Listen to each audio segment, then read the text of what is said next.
कथा श्री गुरु रामदास साहिब जी की। पिंगले और रजनी का प्रसंग। अमृत तीर्थ का प्रकट होना। पट्टी नगर के दूनीचंद क्षत्रिय की 5 बेटियां थी। सबसे छोटी सत्संग और प्रभु पर भरोसा रखने वाली थी। एक दिन जब दूनीचंद ने अपनी इन बेटियों को पूछा कि आप किसका दिया हुआ खाती और पहनती हो, तो रजनी के बिना सब ने यही कहा कि पिताजी, हम आपका दिया ही खाती हैं और आपका दिया ही पहनती हैं। परंतु रजनी ने कहा कि पिताजी, आपको भी, मुझे भी और सब किसी को परमात्मा ही देता है और कोई किसी को कुछ भी देने वाला नहीं है। दूनीचंद ने कहा कि मैं देखूंगा परमात्मा तुझे किस तरह देता है। कुछ दिन ठहर कर दूनीचंद ने रजनी को एक कुष्ठ पिंगले के साथ विवाह कर दिया। रजनी ने परमेश्वर का हुक्म मानकर पिंगले को पति परमेश्वर का रूप समझकर एक टोकरे में डालकर सर पर उठा लिया और गांव-गांव मांग कर अपना और अपने पति का पेट पालने लगी। इस तरह ही मांगती हुई गुरु के चक आ गई और दुख भंजनी बेरी के नीचे एक कच्चे सरोवर के पास अपने पति का टोकरा रख कर गुरु के लंगर में से भोजन यानी रोटी लेने के लिए चली गई। बाद में पिंगले ने देखा कि उसके पास जो पानी का कच्चा सरोवर है उसमें नहाकर कौवे सफ़ेद हो गए हैं। यह चमत्कार देखकर पिंगला टोकरे में से निकलकर रेंगते रेंगते उस पानी में चला गया और लेटने लगा। अच्छी तरह लेटने के उपरांत उसने देखा कि उसका शरीर सुंदर और आरोग्य हो गया है। वह उठकर टोकरे के पास आ बैठा। इतनी देर में जब उसकी पत्नी रजनी भी आ गई तो उसने वहाँ एक अरोग और सुंदर पुरुष को बैठे देखा और उससे पूछने लगी कि तुम कौन हो और मेरा पति कहाँ है। उस पुरुष ने कहा कि मैं ही तुम्हारा पिंगला पति हूँ और कोई दूसरा पुरुष नहीं हूँ। मैं इस पानी जो बड़ा ही शक्तिशाली है इसमें नहाकर आरोग्य हुआ हूँ। फिर उसने कौवे को सफ़ेद होने की बात बताई और कहा कि मैंने कौवों को देखा और इस जल में नहाया और आरोग्य हो गया हूँ। परंतु रजनी को जब फिर भी विश्वास न हुआ तो वह दोनों ही गुरु जी के पास गुरु के महल में चले गए। गुरु जी ने पिंगले की सारी बात सुनकर कहा कि यही तेरा पति है, तुम भ्रम ना करो। यह तेरे विश्वास, पतिव्रता और तीर्थ यात्रा की शक्ति करके आरोग्य से आरोग्य हो गया है। यह तेरे पतिव्रत का ही फल है। गुरु साहिब जी के वचनों पर विश्वास करके वह दोनों पति पत्नी और सेवकों के साथ मिलकर गुरु की सेवा में लग गए। सिखों को सेवा का उपदेश। एक दिन जब सत्संग दीवान की समाप्ति हो गई तो सिखों ने कहा कि महाराज, हमें कोई उपदेश दे दो जिससे कि हमारा जन्म सफल हो जाए। गुरु जी ने कहा, अगर कोई अंतिम समय अपनी गति चाहता है तो उसको चाहिए कि शून्य होकर तन मन से संगत की सेवा करे। कलयुग में सत्संग और सेवा का बहुत महत्व है। जप तप आदि और अन्य नेम धर्म करने का समय नहीं है। सेवा करना ही उत्तम कर्म है। सेवा के बिना भक्ति और भक्ति के बिना ज्ञान प्राप्त नहीं होता।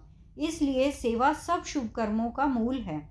यथाशक्ति भोजन तैयार करके सत्कार से सिख संगत को खिलाना, जल पिलाना, पंखा फेरना, सिख संगत के विश्राम के लिए सुंदर मंदिर बनाना और निरअहकार होकर श्रद्धा और प्रेम से उनकी सेवा करना ही मानव मात्र के कल्याणकारी हैं। गुरु के सिख संत हंसों के समान हैं।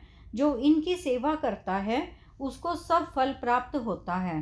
यह उपदेश सुनकर सिख तन मन से सेवा करने लगे।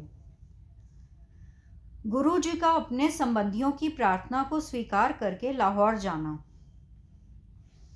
रजनी का चमत्कार को देखकर जब गुरु जी को विश्वास हो गया कि यही वह स्थान है जिसके विषय में गुरु अमरदास जी ने समझाया था कि यहाँ अमृत सरोवर तीर्थ प्रकट होगा, तो आप जी ने इसकी खुदाई जोर शोर से आरंभ करवा दी।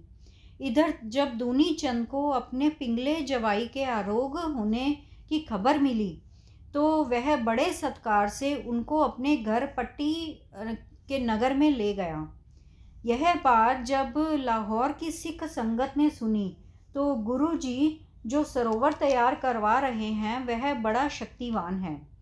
जिसके जल में से काले कौवे नहाकर सफ़ेद हंसों के समान हो जाते हैं, तब वह भी गुरु के चक दर्शन करने आए।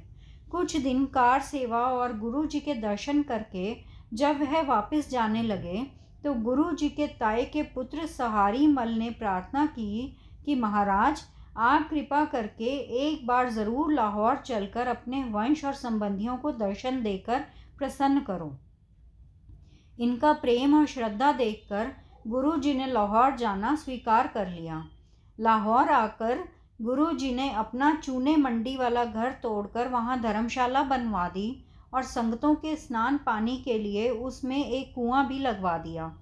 आप जी के उपदेशों के प्रभाव के कारण बहुत श्रद्धालुओं ने आप जी की सिक्खी धारण कर ली। इस तरह धर्मशाला में संगत की मर्यादा तोड़कर और धर्मशाला की सेवा कुछ सिखों को सौंपकर आप वापस गुरु के चक आ गए। वहाँ आकर गुरु जी अपना सारा समय भक्ति, कथा कीर्तन और संगत को उपदेश देने में व्यतीत करते थे। आप उनको हाथ नहीं लगाते थे, सबकी देखभाल सेवादार ही करते थे। भाई हिंदाल को वरदान। भाई हिंदाल गुरु के लंगर में बड़े प्रेम से आटा मांडने की सेवा करता था। एक दिन गुरु जी लंगर में अचानक ही आ गए तो भाई हिंदाल को, जो उस समय आटा मांड रहा था, गुरु जी को देखकर शीघ्र ही उठकर आटे से भरे हुए अपने हाथ अपनी पीठ के पीछे लिए और शीश गुरु जी के चरणों पर रख दिया। गुरु जी उसकी माथा टेकने की इस रीति को देखकर बड़े ही खुश हुए और वरदान निमित्त एक अंगोछा उसको दे दिया। जब भाई हिंदाल ने अंगोछा लेकर सत्कार से अपने सिर पर रखा तो उसको तीनों लोकों की सूझ हो गई और रिद्धियों सिद्धियों की प्राप्ति हो गई। फिर उसकी प्रेमा भक्ति पर प्रसन्न होकर गुरु जी ने वचन किया कि अब तुम घर जाकर आप नाम जपना और औरों को भी जपाकर सिक्खी मार्ग पर प्रचलित करना। गुरु जी का वचन मानकर हिंदाल अपने गांव जंडियाला चला गया और नाम का स्मरण करता और औरों को भी करवाता हुआ परम गति को प्राप्त हो गया। इस इलाके के लोग इसको गुरु करके मानने लगे और पूजने भी लगे, जिसलिए इसका गांव जंडियाला यानी गुरु का जंडियाला प्रसिद्ध हो गया। जंडियाला नगर में भाई हिंदाल की समाधि बनी हुई है।